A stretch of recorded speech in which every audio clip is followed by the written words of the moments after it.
Hey guys, welcome to today's video. I am going to be giving you all of the tips I use in my everyday makeup looks when it comes to complementing my eyeshadow to my blush to my lipstick.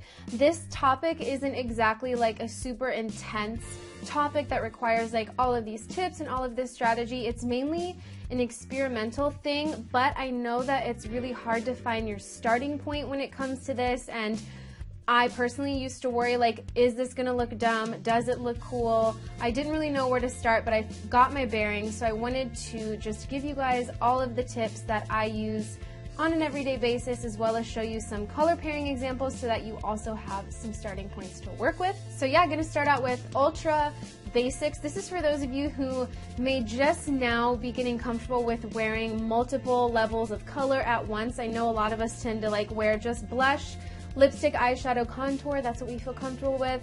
Some of us only go for bronzer because we don't know what's going to look good. So this is for you guys who are really just getting into it. I recommend going monochromatic. And this doesn't mean that you have to use the exact same like intensity and exact same color on the eyes, cheeks, and lips. You can take, for example, one of my favorite tools for this is the Bite Multi-Stick, and build up that intensity on the eyes, do a really light layer on the cheek, and then maybe do like a medium intense layer on the lips. This is gonna make sure that everything matches. This is like a fail-safe way to get everything complementary, but still have some dimension in it because of the way you applied the product. Monochromatic makeup does not have to be one-dimensional and simple. You really can create a really interesting look just by how heavy your hand is and where you're applying the product. So yeah, favorite tools for that are any sort of multi-stick that isn't super greasy or lotiony, because then those might crease on the eyes, and same with cream or liquid blush. Anything that either dries down or is not too slip slidey is great for all areas of the face and can be built up to intensity in whatever area you're wanting to really shine that day. For those of you who want to amp it up and really add a lot of dimension to your look, I have some color examples here and some options of color pairings. This is the part of the video where I feel like things become more subjective. These are things that look good to me and what I know will work, but there might be a few of you who feel like these color combos would look weird on you. It's all about finding what works best for you, but like I said, I wanted to give you guys some starting points, some options. So the first one is a pink lip. I start out with lips always in my looks and then build from there. So that's just what I'm going to do on camera today. Don't feel like you have to do it this way. You can start with your eyes and go from there. So if I'm wearing a pink lip, I tend to wear a more peachy or orange blush.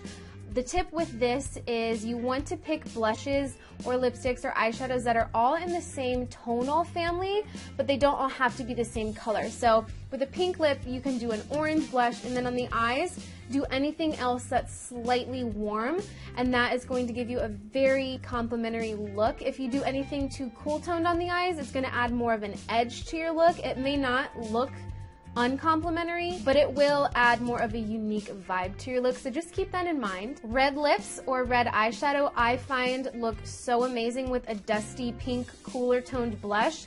I feel that red blushes, no matter your skin tone, are the one thing that can take your makeup from this looks so cool into this looks so overdone, what did I do territory. There's just something about them that they're very hard to work with.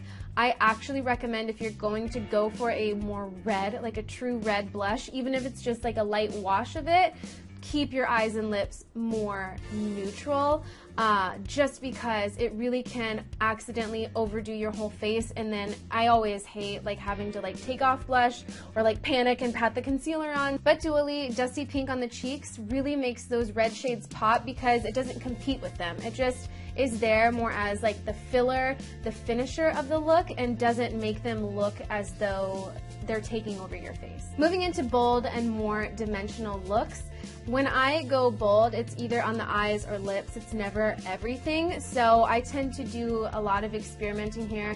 So for example, if you're wearing bright cobalt on the eyes, bright cobalt and bright green always look the best with dusty or more muted blushes on the cheeks, as well as colors on the lips. These dustier lilac, pink families really amp up the brights on the lid, especially if they're primary colors like that. It tends to make them just stand out without looking overdone or too bold, or as if you're wearing too much makeup. I also feel like dustier blushes are like the middleman literally for bold eyes and bold lips. They're gonna, again, finish the look but not detract from it or make it look like there's too much going on. It's just gonna make your face look like it's been brought back to life, which is what blush is really supposed to do. And it's just gonna complement everything without distracting from it. If you were to go in with a super, super warm blush or a super bright blush, that is where you could end up in the territory of too much makeup. Lastly, vampy lips. I feel like dark lips are a little bit different than everything else. With a bright lip, I'm always like, oh, pick things from the same tonal family, but make sure they're a little bit different so that it frames the lip.